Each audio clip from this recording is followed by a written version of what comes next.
As a super ultra completely poggers famous YouTuber in the anime scene, people always ask me what my favorite of all time is, and I have a hard time answering, and reasonably so, right? With so many great shows circling around my brain, it's impossible to choose just one. Except for some reason, Beastars. I don't know why, but even with such a goated catalog as my own, Beastars has this strange aura around it that makes it stand out from the rest. I've been thinking about it a lot recently, and I think I found the answer. I'm a fake anime fan. Okay, alright, calm down. Calm down, sit. I'm not fake because I like Beastars. I'm fake because, well, it was my first anime. Okay, yeah, I can feel your confusion through the screen. And I can also spell you? God damn, you need a shower. How is Kit Kat? Famous, smart, perfect Anituber, only been a weeb since, let's check, 2019? And look, okay, I'll admit, that's not super long. If it makes it any better, I did watch Pokemon whenever that was on TV, and I remember watching Digimon with my brother when I was a kid, with the monkey, with the teddy bear that was covering his balls. But Beastars was the first time that I sat down and watched from start to finish, as if it was a real, actual TV show. And as you can probably infer, I really enjoyed it. As right after I finished it, I proceeded to watch it again, and again. And then I did some other stuff, and then again. And then once again recently, again. But let's rewind a little bit to about here. Yeah, here. It was at this time that I made my original Beastars review. And although this isn't a terrible video, some people enjoyed it, it definitely didn't convey the level at which I enjoyed the series. I don't think it's controversial to say that it's likely one of the best anime of all time. At the very least, it's one of the most innovative and interesting. Maybe not the best to start on. It's like introducing someone to rap through Scaring the Hose. Like, that's a good album, no one's gonna deny that, and it wouldn't be too out there to call it one of your favorites. But as a representation of rap as a genre, nah. Like, Beastars is super out there. Compared to your average happy-go-lucky, simple structure anime with a couple characters getting caught, I don't know, fucking jerking off or whatever, Beastars has racism. Should you eat your co-workers? Can you have sex with a short person if you are over 6 foot or a wolf or want to eat them, which I guess in this context is in both ways? Look, okay, I know it may sound like Beastars is glorified furry porn, but it's really not. It's just a mature story. It actually traverses the very oversaturated idea of love in a really refreshing and interesting way, with the conflict not deriving from something being socially or morally unacceptable, but rather physically impossible. A good story asks a question, spends its time making you wonder what the answer will be. Will Deku become a hero? Will Yuzume fall in love? Will Denji ever get laid? Will Haru and Legoshi get together? It's a crucial part of all stories, that being something the protagonist needs. Speaking of protagonists, that would be Legoshi, who's a tall, strong, powerful, handsome, sexy, a wolf, grey wolf, and he's really cool. Woo! And he's also, actually a lot of characters are, emotionally mature.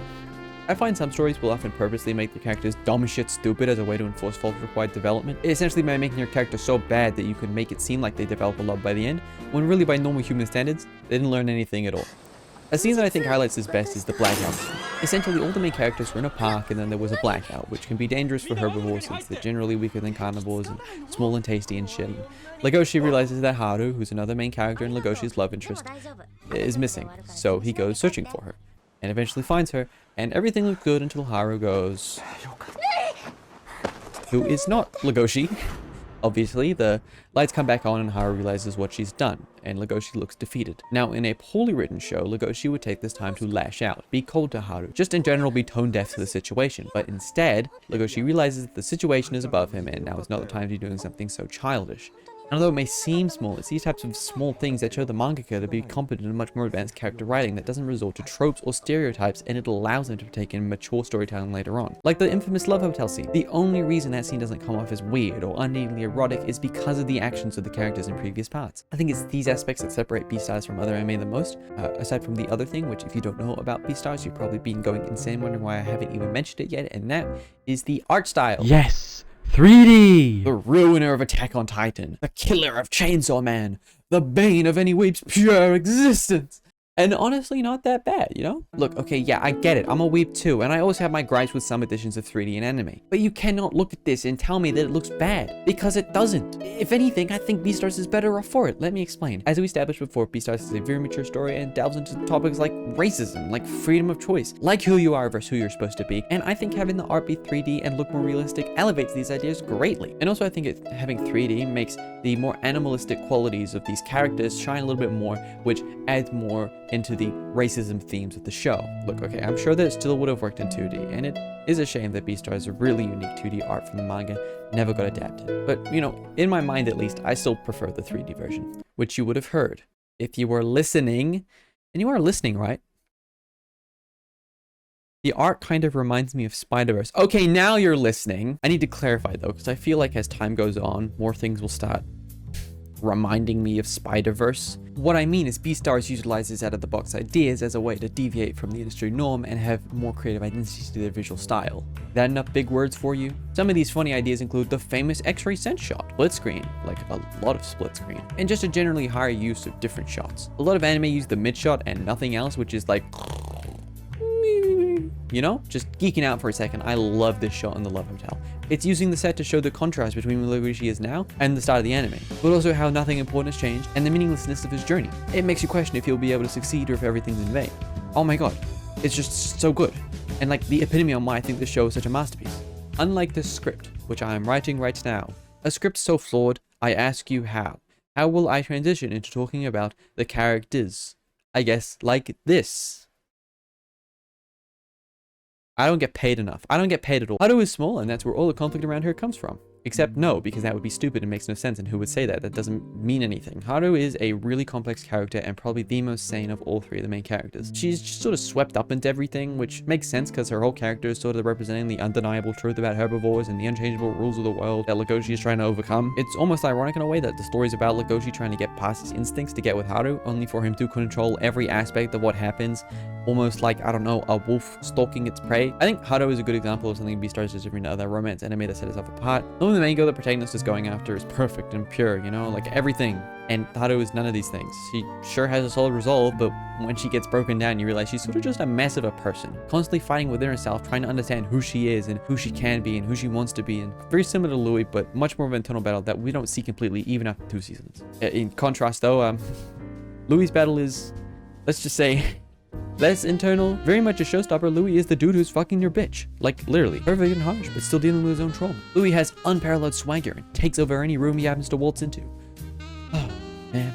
I wish I could be bent over. I know this is a video about Beastars and I'm supposed to be explaining as much as possible and trying to convince you to watch it, but Louis is like a really interesting case study into the fragile wall between someone's inner self and the persona they put up in front of others, and what it looks like when that wall slowly comes down after many small chips. If that sounds interesting, then go watch the series, dumbass. Louis may be Beastars' residential B-story side character, but I think his story tells one of a similar nature to Haru and Legoshi while still saying a different thing entirely. Not to get too personal here, but as someone who often finds myself doing something alone and feeling a need to take on my own battles, it is nice to get a story of internal conflict from the perspective of someone battling completely alone. If I'm talking about the show as a whole, I think that season 1 and season 2 are both incredibly solid pieces of media. I'm not going to sit here and be like, actually season 2 is better than season 1, because it's not. Everyone knows that it's not. No one's going to say that. I feel like it has sort of stained the reputation of season 2 though. Like anytime you try and bring up season 2, people go, yeah, well, season 1 better. Because like, you know, it's technically correct, but they're essentially 2 different genres entirely. Like season 1 is like an action romance, and season 2 goes more into detective, you know, almost thriller aspects. I mean, the killer, who I'm not going to spoil for obvious reasons, mentality after killing Tem is fucking terrifying. Like you know, the whole auditorium scene is like, you know.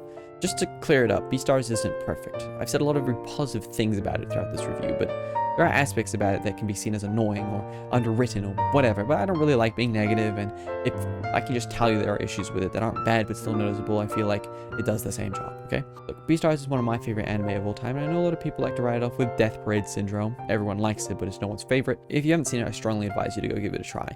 If you've gone this far into the video, then surely there's some interest in there, right? You might also have some interest in hitting that subscribe button. Did you know that the little subscribe button down below actually does like a little animation when the YouTuber says subscribe? I don't know if it'll do it for me because I'm like a tiny channel, but I know it does it for some people. It's interesting. Free for a short time only. You have the opportunity to become part of the Gamer Squad. That's what I call my subscribers. And hey, you know, while you're at it, would you like to like? Hey, you know, throw me some money on Patreon. Give enough and you'll get your name in the credits like these fun guys. Like these fun guys. Where the fuck are the names?